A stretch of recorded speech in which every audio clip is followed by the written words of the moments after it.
फ़ज़ाइल दुरूद में मिलते हैं एक बहुत ही खूबसूरत ईमान अफरोज वाक़या। किताब है मक़ासिदुस सालिकीन। उसमें वाक़या मौजूद है कि बनी इसराइल में एक शख्स जो कि निहायत बड़ा मुजरिम और गुनहगार था, उसने 200 साल अल्लाह ताला की नाफरमानी की।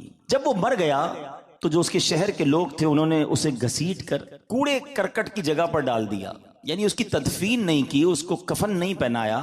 इतना बड़ा गुनाहगार था कि इसको कहां दफनाएंगे, इसका कौन सा जनाजा पढ़ेंगे। उन्होंने क्या किया कि उसको उन्होंने कूड़े की जगह पर फेंक दिया। अब क्या हुआ, अल्लाह तबारक व तआला ने हजरत मूसा अलैहिस्सलातु वस्सलाम पर यह वही भेजी कि ए मूसा, ए मेरे कलीम, हमारा एक बंदा फौत हो गया है और बनी इसराइल ने उसको गंदगी पर फेंक दिया है। ए मूसा, तुम वहां पर जाओ और वहां जाकर उसे उठाओ, उसकी तजहीज और तकफीन करनी है, उसका जनाजा आपने पढ़ाना है और लोगों को भी उसका जनाजा पढ़ने की तरगीब देनी है। आप सोचें कि एक शहर में ऐसा बंदा जो इतना बदनाम हो कि जिसका जनाजा पढ़ने के लिए कोई तैयार नहीं, उसे कूड़ेदान पे फेंक दिया है। और अल्लाह के नबी को वही की जा रही है कि ए मूसा, आप जाइए और जाकर उसका जनाजा भी पढ़ाएं, उसको कफन भी दें, तकफीन भी करें। हजरत मूसा अलैहिस्सलातु वस्सलाम जब वहां गए और उस मैयत को देखकर आपने भी पहचान लिया, आपने अल्लाह तबारक व तआला का हुक्म तो अमल किया कि कफन भी पहनाया, जनाजा भी हुआ, तदफीन भी हुई। उसके बाद आपने अल्लाह से अर्ज की कि मौला, ये मशहूर तरीन मुजरिम था, इतना बड़ा इनाम उसे दिया गया। अच्छा, ये इनाम कितना बड़ा था आप समझे ना, कि अल्लाह के नबी जिसका जनाजा पढ़ा दें, अल्लाह के नबी जिसे कफन पहनाए, अल्लाह के नबी जिसकी तदफीन करे, वो तो बख्शा गया ना। कि या अल्लाह, इतना बड़ा इनाम इतने बड़े मुजरिम पर।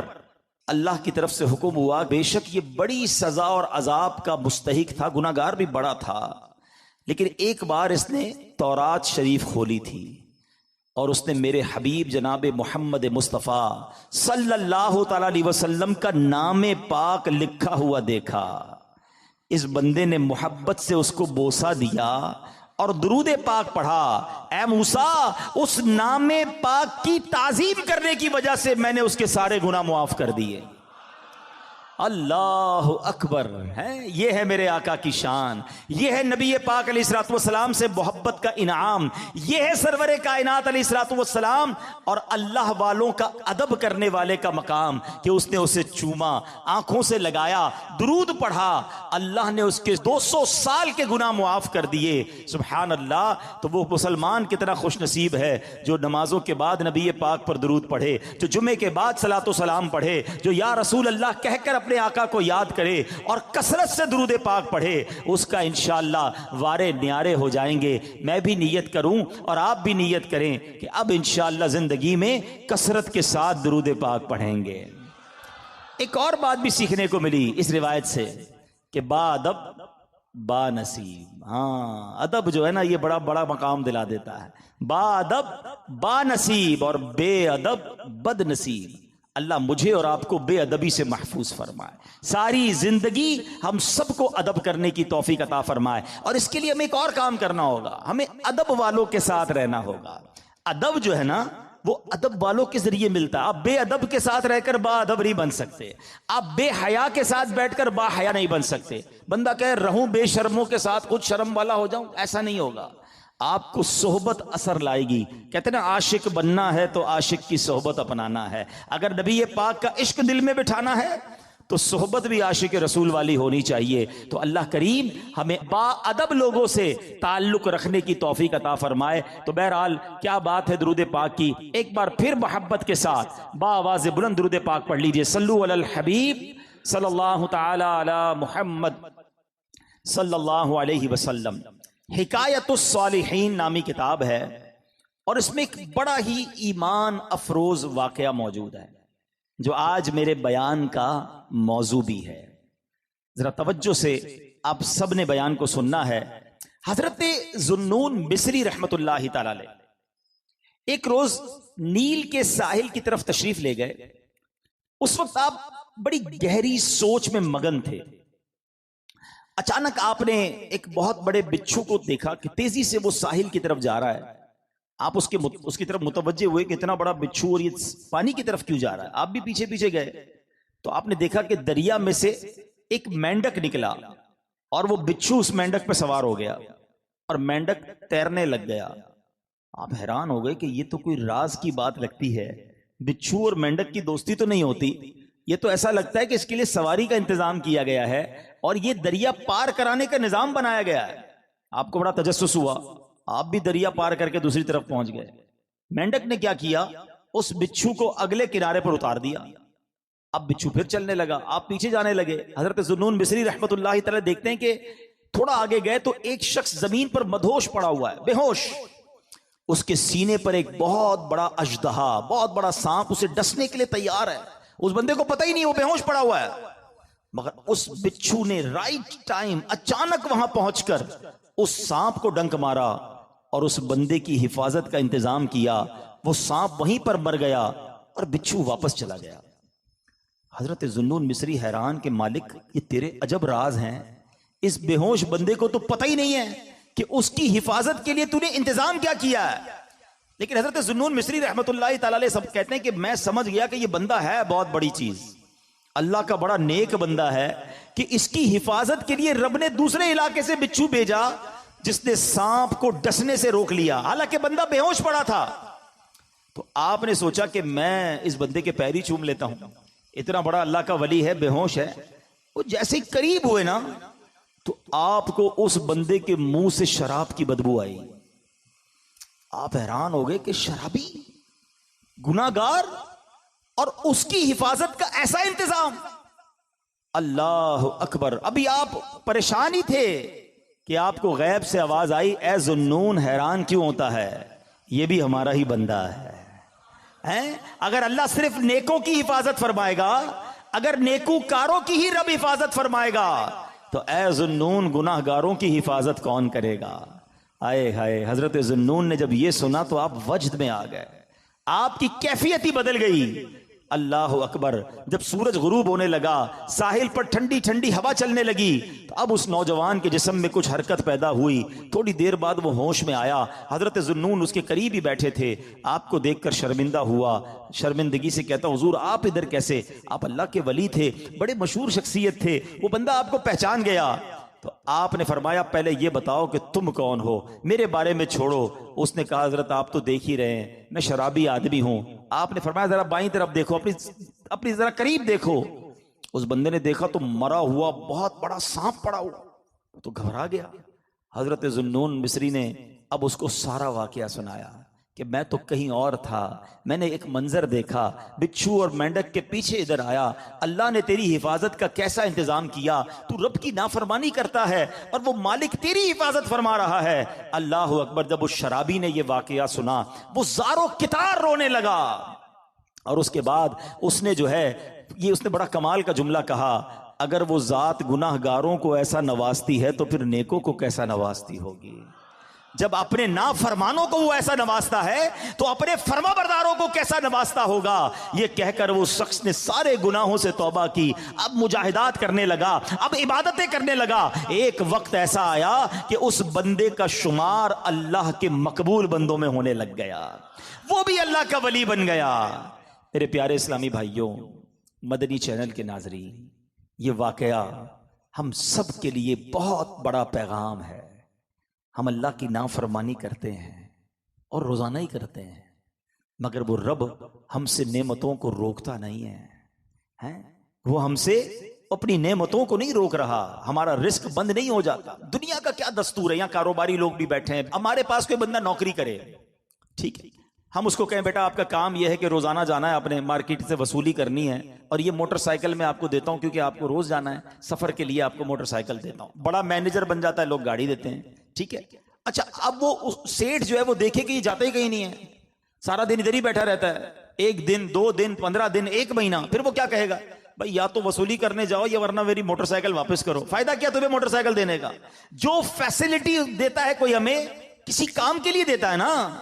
अगर वो काम ना करें तो वो फैसिलिटी वापस ले ली जाती है। सच बताओ, मेरे रब ने मुझे और आपको आंखें क्यों दी हैं? क्या हराम देखने के लिए दी हैं? नहीं, तिलावत के लिए दी हैं, माँ बाप को मोहब्बत से देखने के लिए दी हैं, अल्लाह के घर को देखने के लिए दी हैं, अल्लाह ने जो हलाल चीजें हमें दी है वो देखने के लिए दी हैं। मगर कभी ऐसा हुआ कि हम हराम देखें और अंधे हो जाएं? यार मेरी आज आंखें बंद हो गई, क्यों? बस वो हराम देख लिया था। नहीं, हम गुनाह कर रहे हैं, वो नेमतें नहीं रोक रहा है। ये हाथ इसलिए नहीं दिए कि इससे हराम काम किए जाए, इससे जुल्म किया जाए, मगर ये हाथ हराम की तरफ उठते हैं, रब हाथ वापस नहीं लेता। पैर गुनाह की तरफ जाएं तो लंगड़े हो जाने चाहिए थे हम, कि बंदा कहे यार आज पैर नहीं चल रहे, क्यों? यार वो कल मैं जुआ खाने गया था, मैं शराब खाने गया, मैं सिनेमा गया, अल्लाह की नाफरमानी के लिए चला था, मेरे रब ने पैर वापस ले लिए। उसूल तो ये बनता है, मगर उसकी शान देखो कि हम रोज नाफरमानी करते हैं। वो हमें रिस्क दे रहा है, इज्जत भी दे रहा है, आजादी सलामत है। कब तक अल्लाह को नाराज करेंगे? कब तक उस रब से दूर रहेंगे? वो ऐसा करीम है, दुनिया में किसी की बात न मानो, वो नौकरी से निकाल देता है, मगर रब ऐसा करीम है कि बंदा अगर जब उसकी बात मानने लग जाए ना, एक बार दिल से तौबा कर ले, वो उसके सारे गुनाह भी माफ कर देता है। एक बार हजरत मूसा अलैहिस्सलाम ही का दौर है और बारिश नहीं हो रही थी, सारे गांव वाले शहर वाले परेशान। हजरत मूसा अलैहिस्सलाम ने, लोगों ने कहा कि हुजूर आप दुआ करें, तो आपने कहा कि ऐसा करो सब मिलकर दुआ करते हैं। 70,000 लोगों का इज्तिमा था गांव के बाहर, शहर के बाहर 70,000 पीपल, 70,000 लोग जमा हो गए। अब हजरत मूसा कलीमुल्लाह है, जरा सुनना, आपने अल्लाह से दुआ की, इलाही अस्किना गैथका वंशुर अलैना रहमतका, मेरे परवरदिगार हमें बारिश से नवाज दे, हमारे ऊपर अपनी रहमतों की नवाजिश कर दे। वरहमना बिल अतफालिर रुद्दा वल बहाइमिर रुद्दा वशुयूखिर रुक्का, ए करीम छोटे छोटे बच्चे, बेजबान जानवर, बूढ़े और बीमार सभी तेरी रहमत के उम्मीदवार हैं। ए अल्लाह सब पर रहम कर और हम पर बारिश बरसा दे। बड़ी रिक्कत अंगेज दुआ जारी है। हजरत मूसा भी दुआ कर रहे हैं और 70,000 लोग आमीन कह रहे हैं। सोचो कैसा इज्तिमा होगा। बहुत देर गुजर गई, बारिश नहीं हुई, कोई बादल नहीं, कुछ नहीं। आपने अल्लाह से अर्ज की कि मौला मेरी दुआ कबूल नहीं हो रही है, हम परेशान हैं मालिक, तुझसे मांग रहे हैं। तो इरशाद क्या होता है, ए मूसा तुम्हारे दरमियान एक ऐसा शख्स है जो 40 साल से अल्लाह की नाफरमानी कर रहा है। ए मूसा जब तक वो बंदा तुम्हारे दरमियान है बारिश ने नहीं होना। अल्लाह अकबर। अब हजरत मूसा अलैहिस्सलाम ने कहा कि या अल्लाह मैं कमजोर सा बंदा हूं, मेरी आवाज इन सब लोगों तक कैसे पहुंचेगी? 70,000 का मजमा है। हजरत मूसा कहते या अल्लाह मैं सब तक ये ऐलान कैसे पहुंचाऊंगा, मैं कैसे उस बंदे को इसमें से निकालूं? मौला जिसकी वजह से बारिश नहीं हो रही, सुनो अल्लाह की तरफ से क्या इरशाद होता है, ए मूसा तेरा काम आवाज लगाना है, पहुंचाना हमारा काम है। अब हजरत मूसा अलैहिस्सलाम ने क्या ऐलान किया, सुनो कैसा रोंगटे खड़े कर देने वाला वो ऐलान होगा। हजरत मूसा ऐलान करते हैं कि ए रब के गुनाहगार और नाफरमान बंदे, जो पिछले 40 बरस से रब को नाराज कर रहा है, तू वो बदबख्त है कि तेरी वजह से बारिश नहीं हो रही है, हमारे मजमे से निकल जा ताकि बारिश शुरू हो जाए। हजरत मूसा ने ये ऐलान कर दिया। अब वो शख्स बैठा उसी मजमे में था, वो सोचने लगा कि अगर आज मैं खड़ा हो गया, पहचान तो गया कि मैं ही हूं, उसको पता था मैं 40 साल से गुनाह कर रहा हूं। पहले तो उसने इंतजार किया कि शायद कोई और खड़ा होकर निकल जाए, कोई नहीं निकला। दाईं देखा बाईं देखा, कोई नहीं निकला। अब वो समझ गया कि मैं ही वो बदबख्त हूं, अल्लाह को नाराज करने वाला हूं, जिसकी वजह से बारिश नहीं हो रही है। अब उस बंदे ने पता है क्या किया, वो खड़ा होता तो सबको पता चल जाना था ना। उसने चादर निकाली और अपने सर पे चादर डाली और अल्लाह की बारगाह में पता है क्या अर्ज करता है, कहता है मौला आज बचा ले, आज जलील होने से बचा ले मौला। अगर आज खड़ा हो गया मैं तो सबको पता चल जाएगा कि मैं ही वो बदबख्त हूं, मैं ही वो गुनाहगार हूं। अल्लाह आज मैं तुझसे वादा करता हूं अब तुझे नाराज नहीं करूंगा।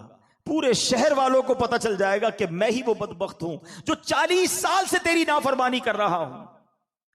आपको पता है फिर क्या हुआ? बादल आए और मूसलाधार बारिश शुरू हो गई। हजरत मूसा ने अर्ज की मेरे मौला कोई बंदा तो खड़ा ही नहीं हुआ, हमारे मजमे में से तो कोई बाहर ही नहीं निकला, ये बारिश कैसे हो गई? अल्लाह ने फरमाया, ए मूसा, मेरे बंदे ने मुझसे दोस्ती कर ली है, मेरे उस नाफरमान ने तौबा कर ली है। ए मूसा, अब उसी की वजह से मैंने बारिश बरसाई है। अब हजरत मूसा कहते हैं, मौला मुझे वो नेक बंदा ही मिला दे, अब तो मुझे बता वो कौन है जिसने तुझसे दोस्ती कर ली है। सुनो अल्लाह की तरफ से क्या इरशाद होता है। इरशाद होता है, मूसा जब वो गुनाहगार था, मैंने जब उसका पर्दा रखा था, अब तो वो मेरा फरमाबरदार हो गया है, अब तो वो मेरा दोस्त बन गया है। मैं कैसे तुझे बता दूं वो कौन है, क्योंकि अगर अब भी बता दिया जाता कि वो कौन है तो ये तो पता चल जाता ना कि यही वो था जो 40 साल से गुनाह कर रहा था। अल्लाह अकबर। ऐ मेरे प्यारे इस्लामी भाइयों, ये है मेरा मालिक जो हमारे ऐब छुपाता है। हम अकेले में गुनाह करते हैं, वो बताता नहीं किसी को, वरना वो चाहे तो हम सबके ऐब खुल जाएं। जो लोग हमें इज्जत से देखते हैं, जो मोहब्बत से मिलते हैं, जो हमें बड़े नेक समझते हैं, अल्लाह तो जानता है ना हमारी हालत क्या है। वो पंजाबी शायर कहता है ना, दुनिया वालों को पता चल जाए ना हमारा एक ऐब, एक फौरन मैसेज चलाएंगे, पता चला उसने ये किया है। हाँ, माँ बाप भी घर से निकाल देंगे। मेरा मालिक कैसा करीम है, उसे मालूम है हम कितने बुरे हैं, मगर वो रहम करने वाला है, वो करम करने वाला है। हम फिर भी उससे दोस्ती नहीं करते, हम फिर भी उसे नाराज करते हैं। प्यारे इस्लामी भाइयों, कब तक हम गुनाह करते रहेंगे, कब तक अल्लाह को नाराज करते रहेंगे? अगर वो मालिक नाराज हो गया तो बर्बाद हो जाएंगे। उसकी रहमत चाहती है कि मैं और आप बख्शे जाएं, मगर हम हैं कि या तो तौबा नहीं करते, और तौबा करते हैं तो फिर उस पर कायम नहीं रहते। हालांकि नबी पाक अलैहिस्सलाम की कैसी कैसी हदीसें हैं कि जो तौबा करता है अल्लाह उससे कितना राजी होता है। आइए हदीस पाक सुनाने से पहले मैं आपको कुरान पाक की आयत सुनाता हूं। अल्लाह करीम कुरान मजीद में इरशाद फरमाता है, सूरह बकरा में दूसरे पारे आयत नंबर 222 में इरशाद फरमाता है, इन्नल्लाह युहिब्बुत तव्वाबीन, और बेशक अल्लाह पसंद करता है बहुत तौबा करने वालों को। और अल्लाह जब तौबा कबूल करता है ना, तो सुनो कैसा करीम है। दुनिया में अगर हमारा कोई जुर्म हो जाए ना, कोई खता हो जाए, मिसाल के तौर पे किसी की पुलिस में कोई रिपोर्ट दर्ज कर दी जाए, तो जब भी आप किसी का रिकॉर्ड निकालते हैं ना, बेशक वो मुकदमा खत्म भी हो गया हो, या सजा हो गई हो, या सुलह हो गई हो, लेकिन जब आप बंदे का कैरेक्टर सर्टिफिकेट निकालते हैं तो उसका वो जुर्म आ जाता है कि इसने 10 साल पहले ये गलती की थी, 15 साल पहले इस पर ये मुकदमा हुआ था। ना लोग भूलते हैं, ना दुनिया भूलती है, मगर देखो मेरे रब की शान कैसी है कि अल्लाह ऐसा करीम है। कुरान में फरमाता है कि जब अल्लाह तौबा कबूल करता है तो सिर्फ गुनाह मुआफ नहीं फरमाता, गुनाहों को नेकियों से बदल देता है। हाँ, जितने गुनाह है ना वो सारे नेकियों में बदल दिए जाते हैं।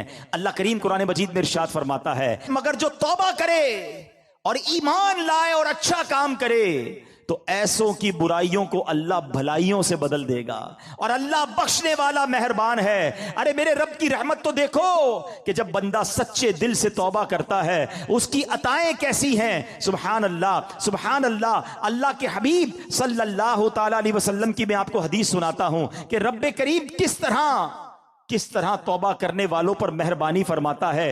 अल्लाह के हबीब अलैहिस्सलातु वस्सलाम फरमाते हैं, जब बंदा अपने गुनाहों से तौबा करता है तो अल्लाह अज़्ज़ व जल लिखने वाले फरिश्तों के पास से उसके गुनाह भुला देता है, उसके आज़ा, उसके बदन के जो पार्ट्स हैं उनको भी भुला देता है, और उस जमीन पर भी निशान मिटा देता है जहां उसने गुनाह किए होते हैं। यहां तक कि जब बंदा क़यामत के दिन अल्लाह से मिलेगा तो उसके गुनाह पर कोई गवाह नहीं होगा। हालांकि खुद रब ने फरमाया कुरान में कि वो दिन आएगा, अरे पढ़ी है ना यासीन शरीफ, उसमें अल्लाह फरमा रहा है वो दिन होगा जब मुंह पर मोहर लगा दी जाएगी, हाथ कलाम करेंगे, पैर बताएंगे क्या गुनाह किए थे, किधर गए थे। अगर तौबा नहीं करोगे तो फिर बच नहीं पाएंगे, लेकिन अगर तौबा कर लेते हैं, अल्लाह से दोस्ती कर लेते हैं, अल्लाह को राजी कर लेते हैं, तो वो ऐसा करीम है कि वो पिछले सारे गुनाहों को मुआफ कर देता है। हम फिर क्यों अल्लाह की नाफरमानी करें? अरे दुनिया का दस्तूर क्या है, कोई हमारे साथ भलाई करता है, हम क्या कहते हैं, नहीं यार इसको नाराज नहीं करना है, इसने मुझे नौकरी दिलाई थी, इसको नाराज नहीं करना है, इसने मुझे कर्जा दिया था, नहीं नहीं यार इसको तो बिल्कुल भी नाराज नहीं करना है, मुश्किल वक्त में मेरे काम आया था, दुनिया में एक कोई एहसान कर दे। तुम कहते हो वो नाराज नहीं होना चाहिए। जो सुबह शाम रब एहसान कर रहा है उसकी नाराजगी का कोई खौफ नहीं कि वो नाराज ना हो जाए, मेरा मालिक मुझसे नाराज ना हो जाए। सुनो, तौबा करने वाले किस कदर अल्लाह को पसंद हैं। अल्लाह के हबीब अलैहिस्सलातु वस्सलाम फरमाते हैं, इब्ने माजा की हदीस है, कुल्लु बनी आदम खत्ताउन। आका फरमाते हैं सारे इंसान खताकार हैं, गलतियां तो सबसे हो जाती हैं, मगर फरमाया वह खैरुल खत्ताईन तव्वाबून, फरमाया खताकारों में बेहतर वो हैं जो तौबा कर लेते हैं।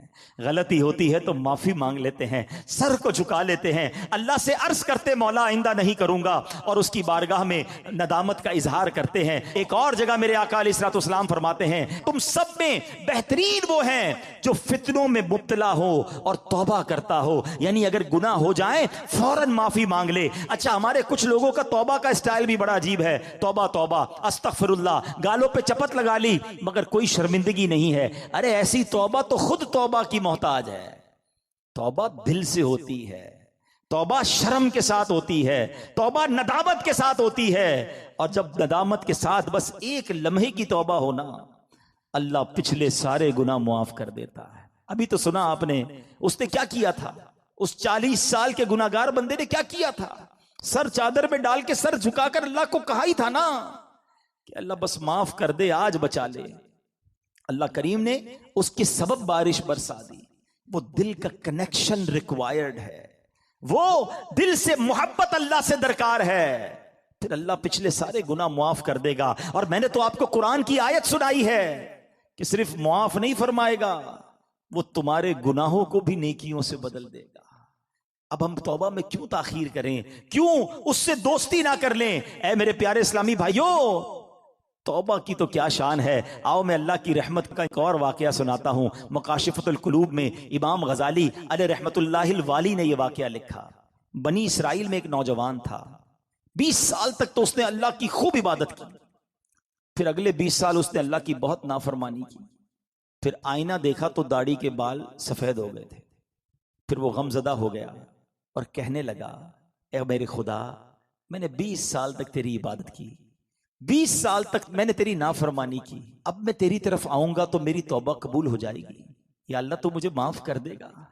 हाय हाय हाय। उसने किसी कहने वाले की आवाज सुनी, तुमने हमसे मोहब्बत की, हमने तुमसे मोहब्बत की, फिर तूने हमें छोड़ दिया, हमने भी तुझे छोड़ दिया, तूने हमारी नाफरमानी की, हमने तुम्हें मोहलत दी, और अगर अब तू तौबा करके हमारी तरफ आएगा तो हम तेरी तौबा कबूल कर लेंगे। ये है मेरा मालिक, ये है उसकी रहमत। ऐ मेरे प्यारे इस्लामी भाइयों, अब हम क्यों ना रब से मोहब्बत करें, क्यों ना हम अल्लाह से प्यार करें, और क्यों ना सच्ची तौबा कर लें। हमारे आसपास से लोग उठ रहे हैं, मेरी भी बारी आने वाली है, आपकी भी बारी आने वाली है। हम किस इंतजार में हैं, शैतान के किस वार में हैं, हम तौबा में ताखीर क्यों कर रहे हैं। अरे कब अल्लाह को राजी करेंगे और कब तक अल्लाह को नाराज करते रहेंगे, कब तक नमाजें कज़ा होती रहेंगी, कब तक आंखें हराम देखती रहेंगी, कब तक मेरे और आपके कान हराम सुनते रहेंगे। ऐ हराम कमाने वाले, कब तक हराम कमाता रहेगा। बदकारी करने वाला, बेहयाई करने वाला, नाम महरम लड़कियों और औरतों से दोस्तियां करने वाला सोचे कब तक तुम ये गुलछर्रे उड़ा लोगे। जुआ खेलने वाला सोचे कि कब तक मैं ये काम कर लूंगा। अरे अचानक ये ऐलान होगा कि फलां का इंतकाल हो गया है, हमारे ही दोस्त हमें कांधों पर उठाएंगे, हमें कब्र में डालकर आ जाएंगे। ये दोस्त जो आज थोड़ी सी हमारी घबराहट पर हमारे साथ खड़े हो जाते हैं, पता है जब कब्र में उतारेंगे ना तो लोग कह रहे होंगे जरा सही तरीके से मिट्टी डालो, कोई सुराख बाकी ना बच जाए। हवा भी नहीं छोड़ेंगे, एक सुराख भी नहीं छोड़ेंगे, मुझे और आपको तन्हा कब्र में छोड़कर आ जाएंगे। फिर क्या होगा, मेरे और आपके पास क्या बचेगा। ये माल, ये दौलत, ये गाड़ी, ये घर, ये शोहरत, सब कुछ पीछे रह जाएगा। अब हमारे साथ कब्र में होंगे हमारे अमाल। और देखो, अगर अल्लाह नाराज हुआ ना, अल्लाह नाराज हुआ तो मारे जाएंगे, फिर तो कब्र जहन्नम का घड़ा बन जाएगी। इसीलिए मैं आज ये अर्ज करने आया हूं कि जल्दी जल्दी अपने रब को राजी कर लो। वो कैसा करीम है, बल्कि उसकी रहमत चाहती यही है कि मेरे बंदे बख्शे जाएं, मेरे बंदे माफी मांग लें, मेरे बंदे रुजू कर लें। मगर ये बंदा है जो रुजू नहीं कर रहा, ये बंदा है जो उससे दोस्ती नहीं कर रहा। खुदारा मैं आज के बाद अल्लाह के फर्मा बरदार बंदों में शामिल हो जाऊं। सुनो वो कैसा करीब है।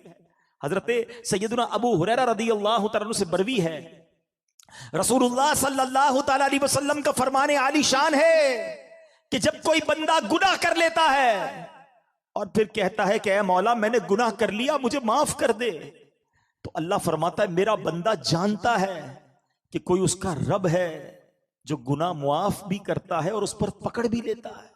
मैंने अपने बंदे को बख्श दिया।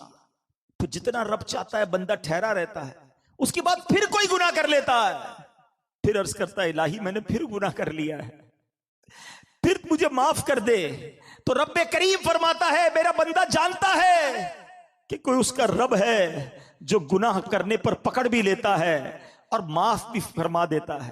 तो मैंने अपने बंदे को बख्श दिया, फिर उस बंदे से फिर गुनाह हो जाता है, वो फिर अल्लाह से कहता है, तीसरी बार कहता है अल्लाह फिर गुनाह हो गया है, रब्बे करीम मुझे माफ कर दे। तो रब फरमाता है मेरा ये बंदा जानता है कि इसका कोई रब है जो गुनाह करने पर पकड़ता है और माफ मांगने पर माफ भी कर देता है। मैंने अपने बंदे की बख्शिश फरमा दी, अब जो चाहे करे। यानी अल्लाह उसकी बेहिसाब बख्शिश फरमा देता है। और ये मैंने बुखारी शरीफ की हदीस सुनाई है। सोचो क्यों अल्लाह से दोस्ती नहीं करते हम, क्यों मेरे प्यारे इस्लामी भाइयों अल्लाह से दोस्ती नहीं करते। एक बार आज अल्लाह से दोस्ती करके मैंने और आपने सच्ची तौबा करके जाना है और अल्लाह की बारगाह में यही अर्ज करना है कि मौला कमजोर हूं, गुनाह हो गए, माफ कर दे। अल्लाह मैं मानता हूं मैं गुनाहगार हूं, मुझे माफ कर दे। अल्लाह मैं आइंदा गुनाह नहीं करूंगा, मुझे माफ कर दे। अगर तूने पकड़ लिया मैं मारा जाऊंगा, मेरे पास कोई हिसाब नहीं है, मुझे माफ कर दे। मैं मानता हूं मैंने कई बार तौबा की मगर फिर गुनाह किए, मौला माफ कर दे। तुझसे माफी नहीं मांगूंगा तो किससे मांगूंगा, मौला माफ कर दे। अल्लाह तू मां से ज्यादा अपने बंदे को चाहने वाला है। आज के इज्तिमा में करम कर मालिक माफ कर दे, क्योंकि मुझे नहीं पता मेरी जिंदगी की कौन सी रात आखिरी रात है, क्या मालूम किसी का इंतकाल आज भी तो हो सकता है ना। है कोई ऐसा जिसके पास ये गारंटी हो कि वो आज जिंदा घर जाएगा? हम में से तो किसी को नहीं पता। आगाह अपनी मौत से कोई बशर नहीं, सामान 100 बरस का है, पल की खबर नहीं, तो फिर किस बात का इंतजार है। याद रखो बेवफा दुनिया पे मत कर एतबार, तू अचानक मौत का होगा शिकार। मौत आकर ही रहेगी याद रख, जान जाकर ही रहेगी याद रख। कर ले जो करना है, आखिर मौत है, एक दिन मरना है, आखिर मौत है। ऐ मेरे प्यारे इस्लामी भाइयों, आइए अपनी जिंदगी पर नजर दौड़ाएं, अपने आप से एक सवाल करते हैं। आज मैं भी करता हूं और आप भी करेंगे कि अगर मेरा आज इंतकाल हो गया तो कैसी जिंदगी गुजरी है, अल्लाह राजी होगा? क्योंकि याद रखना मरने के बाद कब्र 2 तरह की होती है, या तो जन्नत का बाग होती है या तो दोजक का गढ़ा। अपने आप से मैं सवाल करूं, आप भी करो, अगर मैं आज मर गया तो कब्र कैसी होगी? जन्नत का बाग होगी? फिर तो ठीक है। लेकिन अगर डर लग रहा है कि नहीं अभी नहीं मरना है, अभी तो तौबा करनी है, अभी तो नेकियां करनी है, अल्लाह को राजी करना है, बहुत सारे गुनाह हैं, फिर कब तौबा करोगे? एक्चुअली शैतान चाहता यही है कि मैं और आप तौबा ना करें, मैं और आप अल्लाह से दोस्ती ना करें। शैतान पता है क्या कहता है? ये हो सकता है इस वक्त भी किसी के कान में कह रहा हो कि यार ये मौलाना साहब बातें तो सही कर रहे हैं, लेकिन अभी नहीं, थोड़े दिनों बाद तौबा कर लेंगे। हाँ अभी तो जवानी है, अभी तो मजे करने दो, उसके बाद बुढ़ापे में अल्लाह अल्लाह ही करना है और क्या करना है। ये शैतान का बड़ा वार है, वो तौबा में ताखीर करवाता है। मैं आपसे सवाल करता हूं कि अगर आपने ये सोचा हुआ है कि मैं बुढ़ापे में जाकर नमाजी भी बन जाऊंगा, गुनाह भी छोड़ दूंगा, चेहरे पे दाढ़ी भी सजा लूंगा, तो क्या नौजवान नहीं मरते? आपके पास गारंटी है कि आप बूढ़े हो सकेंगे? खुदारा शैतान के इस वार में ना आओ। बल्कि जवानी की तौबा तो अल्लाह को बड़ी पसंद है। हाँ, जो जवान तौबा करता है ना, वो अल्लाह को कैसा पसंद है। आओ मैं आपको एक हदीस सुनाता हूं। ऐ मेरे नौजवानों, गुनाह मत करो, अल्लाह की बारगाह में अल्लाह से दोस्ती कर लो। तो अल्लाह को नरमी वाला, आजजी वाला नौजवान पसंद है। अल्लाह ऐसे नौजवान पर जो जवानी में इबादत करता है ना, अपने फरिश्तों के सामने फख्र फरमाता है कि ये मेरा बंदा है।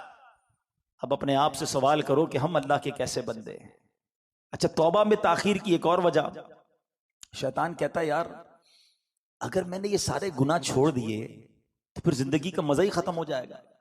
ऐसा कई बार होता है कि जब हम ऐसा बयान सुनते हैं, ऐसी महफिल में जाते हैं ना, तो ख्याल तो आता है कि यार तौबा कर लेनी चाहिए। फिर लगता है यार अगर सारी महफिलें, सारी रंगीनियां, दोस्तियां, फिल्में, ड्रामे, गाने बाजे, माद अल्लाह, शराब, नशे की महफिलें, जुए, ये जो भी गलत काम है ये छोड़ दिए तो फिर मजा क्या रहेगा जिंदगी में, सारी इंजॉयमेंट ही खत्म हो जाएगी। ये शैतान का बहुत खतरनाक वार है और वो इसीलिए बंदे को तौबा नहीं करने देता। बोले यार जिंदगी बोर हो जाएगी। अब इसका जवाब सुन लो गौर से।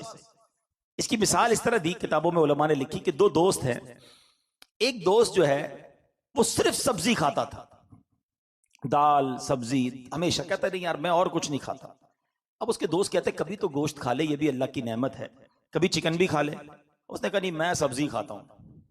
एक दिन दोस्तों ने प्लान किया पकड़ के कि यार आज इसको चिकन खिलानी है और इसको गोश्त भी खिलाना है। अब पकड़ के उसके जबरदस्ती मुंह में मुर्गी भी डाल दी, थोड़ी सी गोश्त भी खिलाया। अब जब उसने खाया तो उसने कहा यार असल खाना तो ये है, क्या मैं सारी जिंदगी दाल सब्जी, बेशक दाल सब्जी खाना बहुत अच्छा है, कोई और मुराद ना ले, मैं समझाने के लिए मिसाल दे रहा हूं कि यार इतना जायके वाला खाना मैंने जिंदगी पर कभी खाया ही नहीं। उसने दाल सब्जी की साइड पे और अब गोश्त चिकन भी खाने लगा। ये मिसाल देकर उलमा ने समझाया कि असल मसला यह है कि जिसने रातों को फिल्में देखकर, ड्रामे देखकर, गाने बाजे सुन के, शराब की महफिलों में, जुए की महफिलों में या गंदी बातें करके जिसने रातें गुजारी हैं, उसको पता ही नहीं है कि तहज्जुद में उठकर दुआ का मजा क्या है। उसको पता ही नहीं है वुजू करके नमाज की रौनक क्या है। उसको पता ही नहीं है कि तिलावत करने का सुकून क्या है। सारी जिंदगी वो समझा मजा ही उसमें है। अरे एक बार उस काम को छोड़कर दुरूद पाक पढ़ के बावजूद सोने का मजा भी देखो, तहज्जुद में उठने का लुत्फ भी देखो, अपने रब की बारगाह में अकेले में हाथ उठाकर आंसू बहाने का जो लुत्फ है, खुदा की कसम वो दुनिया की किसी गंदी महफिल में नहीं है। मसला ये है हमने ये महफिल देखी ही नहीं, अल्लाह की बारगाह में मुनाजात की ही नहीं है, तो हमें लगता है कि सारे मजे खत्म हो जाएंगे। ये हमारी भूल है। याद रखो मुझे और आपको रब ने बनाया है और रब ही बताएगा कि हमारे दिलों का सुकून कहां पर है। और अल्लाह ने कुरान में फरमाया है बेशक अल्लाह के जिक्र में दिलों का चैन है। अगर चैन चाहते हो ना तो ये शराब में नहीं मिलेगा, ये शबाब में और गंदी महफिलों में नहीं मिलेगा, ये गाने बाजे फिल्मों में, जुए के महफिलों में नहीं मिलेगा। ये तुम्हें वाकई मिलेगा तो अल्लाह के जिक्र में मिलेगा। अच्छा, अब शैतान का एक और वार कि यार ये मौलाना साहब तो जो कह रहे कुरान की आयत पढ़ रहे, बात तो ठीक है, मगर मेरा तो मामला ही दूसरा है। मैं जब फिल्में, ड्रामे, गाने बाजों की महफिल में जाता हूं बड़ा मजा आता है, बड़ी सारी रात गुजर जाती है पता नहीं चलता। इज्तिमा में आता हूं तो नींद आने लगती है, बोर होने लग जाता हूं, आधे घंटे बाद उठने को जी चाहता है। कुरान पढ़ता हूं तो नींद आने लगती है, जिक्र करता हूं तो बोर हो जाता हूं। मुझे तो इबादत में सुकून ही नहीं मिलता है। गलत कामों में बड़ा दिल लगता है, इबादत में दिल नहीं लगता। तो फिर कैसे अल्लाह के जिक्र में अगर दिलों का चैन है तो मुझे क्यों नहीं मिल रहा? यह शैतान का बहुत बड़ा वार है। आज इसका जवाब भी ले जाओ। ये भी मैं आपको एक लॉजिक के जरिए, एक यूं समझिए कि आपके साथ भी एक वाकया पेश आता है, उसके जरिए समझा देता हूं। जब आपको बुखार हो जाए क्या होता है? खाना अच्छा लगता है? वही खाना जो आपका फेवरेट है, मुंह कड़वा हो जाता है, ना खाना अच्छा लगता है ना पानी अच्छा लगता है। ऐसा मूड हो जाता है कि घर वाले भी अच्छे नहीं लगते, तबीयत खराब हो कुछ अच्छा नहीं लगता, मगर हम क्या करते हैं? खाना छोड़ देते हैं। हमें पता है बीमार हूं, थोड़े दिन तक ये रहेगा, हम सबको पता है। खाना भी खाते हैं, दवाई भी खाते हैं। हमें पता है जैसे ही बीमारी दूर होगी खाना भी अच्छा लगेगा, बाकी सब जिंदगी भी अच्छी लगेगी। ये चंद दिनों का प्रॉब्लम है, ऐसा ही होता है ना। असल मसला ये है जिसको इज्तिमा में मजा नहीं आता ना, जिसको तिलावत का सुकून नहीं मिलता, जिसको सजदों की लज्जत नहीं मिलती, जिसको जिक्र की तस्बीह में सुरूर नहीं मिलता, जिसको दुरूद पाक पढ़े तो मदीने वाले की याद नहीं रुलाती, तो मसला यही है कि हमारे दिलों में जो है ना गुनाहों का मरज लग गया है, इस पे खौल चढ़ा हुआ है। घबराओ नहीं, आ गए हो ना अल्लाह के पास, अल्लाह की बारगाह में अगर सर झुका लिया तो सुनो, जिक्र छोड़ना नहीं, दुरूद छोड़ना नहीं, तिलावत छोड़ना नहीं, नमाज छोड़ना नहीं, करते रहना। थोड़े दिनों की बात है, जैसे ही दिल से मरज दूर होगा तो मैं सजदों की लज्जत मिलना शुरू हो जाएगी, तिलावत में दिल लगने शुरू हो जाएगा। तुम मदीने वाले आका की बात करोगे, तुम्हारी आंखों से आंसू निकलना शुरू हो जाएंगे।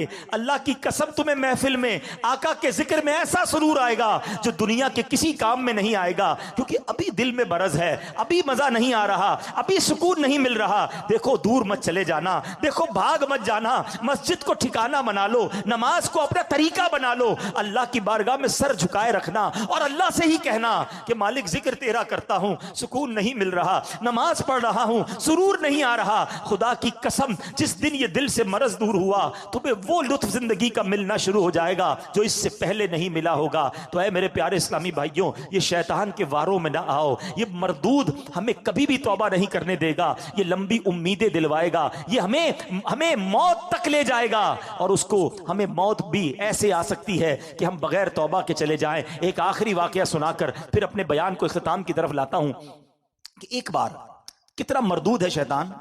दो भाई थे, पहली मंजिल पे छोटा भाई, दूसरी मंजिल पे बड़ा भाई। बड़े भाई के पास शैतान गया, 40 साल तक अल्लाह की इबादत की। उसको शैतान जाके कहता है कि मैंने अपने इल्म से ये जाना है कि तेरी उम्र 80 साल है, तू 80 साल तक जिएगा, तूने 40 साल तक अल्लाह की इबादत की है, ना जवानी की कोई रंगीनी देखी, ना कोई अयाशी की, ना कोई गुनाह किए, क्या किया तूने? ऐसा कर, 20 साल गुनाह कर ले, मजे कर ले जिंदगी के, फिर आखिरी 20 साल फिर तौबा कर लेना, अल्लाह राजी हो जाएगा। शैतान हम में से भी कईयों को वसवे से दिलाता है, यार जो करना है कर लो, फिर इंशाल्लाह हज पे चले जाएंगे, फिर तौबा कर लेंगे, अल्लाह माफ कर देगा। यही शैतान का वार है। अच्छा, उस बंदे को शैतान ने दिल में यह बात डाली कि कुछ तो मजे कर ले जिंदगी के। वो सोचने लगा, यार ये बात तो सही कर रहा है, मैंने तो कुछ किया ही नहीं, और अगर मेरी जिंदगी 80 साल है तो 15-20 साल तो मजे कर लूं। उसने सोचा, मेरा पहली मंजिल पे ही भाई रहता है, वो उसका भाई पक्का नाफरमान, शराबी, कबाबी, सारे गलत काम करने वाला। वो कहता कहीं और जाने की क्या जरूरत है, नीचे ही भाई है, उसके पास चला जाता हूं, जिंदगी के थोड़े मजे उठा लेता हूं। अल्लाह की शान देखो, नीचे वाले भाई के दिल में ख्याल आया, कितने साल हो गए मुझे गुनाह करते हुए, कितने गुनाह कर लिए। एक मेरा ऊपर भाई रहता है, कैसा इबादत गुजार, नेकूकार, और एक मैं हूं कि बदकारियां ही खत्म नहीं हो रही। चलो आज तौबा करते हैं, अल्लाह की बारगाह की तरफ चलते हैं। छोटा वाला भाई कहता है, अब कहीं और जाने की क्या जरूरत है, ऊपर ही तो बड़ा भाई रहता है, ऐसा नेक है, इसके पास जाऊंगा, ये मेरी तौबा भी करवा देगा, अल्लाह से मेरा ताल्लुक भी बना देगा। अब वो नीचे वाला भाई ऊपर जाने के लिए कमरे से निकला, ऊपर वाला भाई जो है वो नीचे आ रहा है। ऊपर वाले की नीयत क्या है? गुनाह करनी है। नीचे वाले की नीयत क्या है? तौबा करनी है। देखो नीयत का फर्क, मैं जो बार बार कह रहा हूं ना, आज दिल में नीयत कर लो, आज अल्लाह से दोस्ती कर लो। अल्लाह का करना क्या हुआ, ऊपर वाले भाई का पैर स्लिप हुआ, लड़खड़ाता हुआ सीढ़ियों से छोटे भाई पर गिरा, दोनों भाई नीचे गिरे, दोनों का इंतकाल हो गया। अब फरिश्ते आए, अल्लाह अकबर, बड़े भाई को रहमत के फरिश्ते लेने आने चाहिए ना, 40 साल तक नेकी की थी। छोटे भाई को हमारे हिसाब से तो अजाब के फरिश्ते लेने आने चाहिए थे, इतने गुनाह किए। अल्लाह की शान देखो, छोटे भाई को रहमत के फरिश्ते ले जा रहे हैं क्योंकि उसने तौबा की नीयत कर ली थी, घर से चल पड़ा था, अल्लाह की तरफ बढ़ गया था। और बड़े भाई को अजाब के फरिश्ते ले गए क्योंकि वो नाफरमानी के लिए चला था, अल्लाह की नाफरमानी के लिए घर से चल पड़ा था। अब नीयत का फर्क देख लो कि ये है शैतान। हो सकता है आज ही हम में से किसी को जाना हो दुनिया से और वो नीयत ये करवा रहा हो कि अभी तो बहुत टाइम है, तो बस आज सच्ची पक्की तौबा करनी है। अच्छा, तौबा कहते किसको है? आखिर में ये भी सुन लो, हाँ, या अल्लाह मेरी तौबा, या अल्लाह मेरी तौबा। ठीक है, जबानी भी तौबा होती है, लेकिन तौबा के 3 अरकान हैं। There are 3 conditions of repentance. तौबा की 3 शर्तें हैं, ये जब तक तीनों पूरी नहीं होंगी तौबा कबूल नहीं होनी। हाँ, तौबा के लिए कोई इज्तिमा करने की जरूरत नहीं है, कोई मस्जिद में ऐलान करने की जरूरत नहीं है, बस मैं जानू रब जाने, एक लम्हे में तौबा हो सकती है। हाँ, बिल्कुल एक लम्हे में, और अल्लाह ऐसी कबूल फरमाता है। एक बार वाकया है ना कि हजरत उमर फारूक रदी अल्लाह तआला कहीं जा रहे थे, तो सामने से एक बंदा आया जिसके हाथ में शराब की बोतल थी। जरा सुनना गौर से, है शराब की बोतल। हजरत उमर फारूक खलीफतुल मुस्लिमीन, अमीरुल मोमिनीन, आपने देख लिया, आपने कहा क्या है इसमें?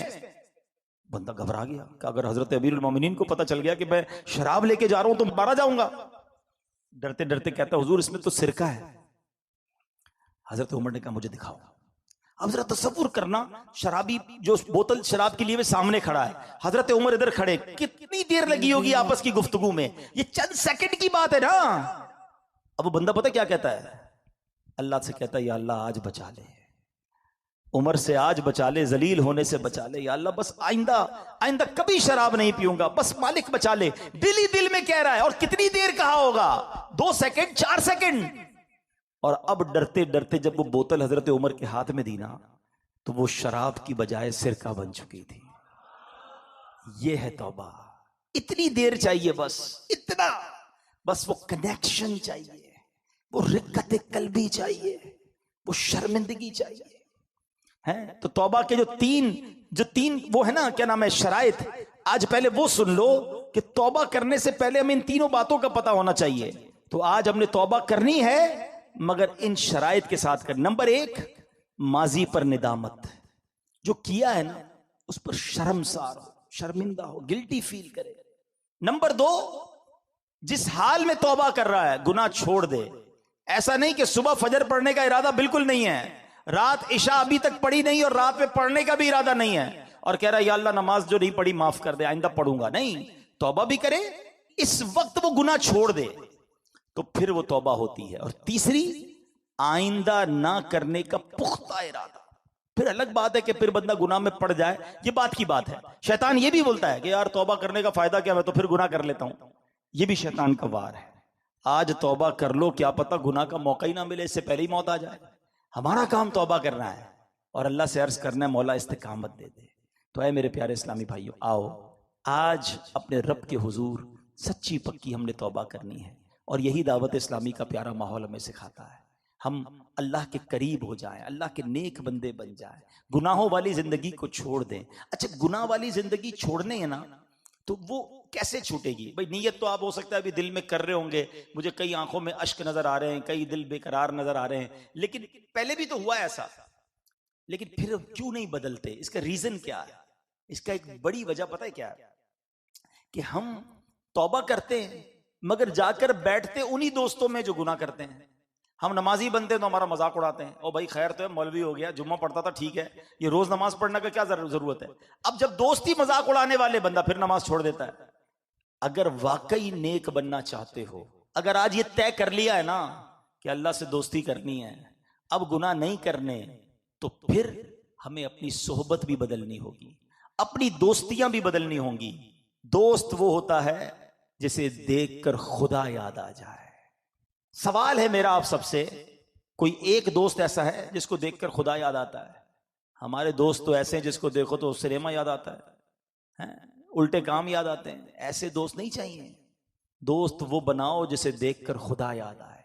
मैं गुनाह करूं तो मुझे मस्जिद में ले जाए, मुझे तौबा कराए, ना कि गुनाहों में मददगार साबित हो। हमारा प्रॉब्लम ही यही है, हमने दोस्तियां ऐसी रखी हैं। इतर वाले की दुकान देखी है ना, पैसे खर्च करो ना करो फ्री की खुशबू मिल जाती है। ये है अच्छी सोहबत, ये अच्छे बंदे की सोहबत है। और कहते हैं बुरे बंदे दी सोहबत यारो, जिवें दुकान लोहारा, कपड़े पावे कुछ कुछ पहिए, चिंगा पहन हजारा। जितने भी कपड़े बचा लो, लोहार की दुकान पर जाओ तो सुराख हो ही जाता है कपड़ों में। यही बुरे दोस्तों की सोहबत है। कुछ लोग कहते हैं मैं शराब नहीं पीता, दोस्त पीते, मैं सिर्फ बैठता हूं, मैं जुआ नहीं खेलता, दोस्त खेल रहे होते, मैं तो सिर्फ कंपनी देता हूं, मैं गलत काम नहीं करता। अरे अल्लाह के बंदो, ये दोस्त ही होते हैं जो तुम्हें हराम की तरफ ले जाते हैं। आज तुम शराब नहीं पी रहे, मगर कल एक दिन आएगा कि तुम शराबी बन जाओगे। आज तुम नशा नहीं कर रहे, लोग कहते नहीं मैं तो सिर्फ सिगरेट पीता हूं। अरे यही सिगरेट तुम्हें आगे जाके फिर नशे वाली सिगरेट बनेगी। आज तक कौन सा ऐसा शराबी और जुआरी, या मुझे जनाब कोई एक नशा ही बता दो कि जिसको माँ बाप ने ला कर दिया हो कि बेटा आज तूने बड़ा अच्छा काम किया, ले बेटा शराब पी ले, हैं, या ये आज चरस का सिगरेट पी ले, ये हीरोइन पी ले। कौन पिलाता है? हमेशा ये गलत आदत दोस्तों से ही लगती है। और बंदा कहता है मुझे अपने ऊपर बड़ा एतमाद है, मैं तो सिर्फ बैठता हूं। ये बैठने वाला ही आगे जाके बर्बाद होता है। चोर बनाते हैं, डाकू बनाते हैं, गलत कामों की तरफ ले जाने वाले ये दोस्त होते हैं। खुदारा आज तय कर लो कि मैंने दोस्त किसे बनाना है। अरे दोस्त तो वो होना चाहिए जो जिंदगी में भी मुझे गुनाहों से बचाए और मैं मर जाऊं तो मेरी कब्र पर आकर भी मुझे सवाब पहुंचाए। हमारे तो ऐसे दोस्त हैं जिनको जनाजा ही पढ़ना नहीं आता, क्या सवाब पहुंचाएंगे? अब तय आपने करना है कि अगर वाकई नेक बनना है तो अपनी संगतें, अपनी दोस्तियां भी तब्दील करनी होंगी। और आज के दौर में आपको दावत इस्लामी ऐसा माहौल देती है, ऐसे दोस्त देती है जो इंशाअल्लाह जिंदगी में भी आपको काम आएंगे और मरने के बाद भी आपके लिए इसाले सवाब करेंगे। आओ आज मैं भी नियत करूं और आप भी नियत करें, पक्की सच्ची आज नियत करनी है कि आज के बाद मेरी कोई नमाज कज़ा नहीं होगी। ऐसा नारा लगाएं कि शैतान भी इधर से भाग जाए। आज के बाद हमारी कोई नमाज कज़ा नहीं होगी, फिल्में ड्रामे नहीं देखेंगे, गाने बाजे नहीं सुनेंगे, हराम रोजी के करीब भी नहीं जाएंगे, शराब जुए और गलत कामों से दूर रहेंगे, आका की सुन्नत के मुताबिक जिंदगी गुजारेंगे। ये है वो नियत जो आज करके जाना है। और अगर इस नियत पर इस्तिकामत चाहिए तो आप मदनी काफिलों में सफर करें, आप दावत इस्लामी के इज्तिमात में शिरकत करें, तो अल्लाह करीम मुझे और आपको नेक अमाल करने की तौफीक अता फरमाए। आमीन बिजाहिन नबील अमीन सल्लल्लाहु तआला अलैहि वसल्लम। मेरे आमाल की इस्लाह करम से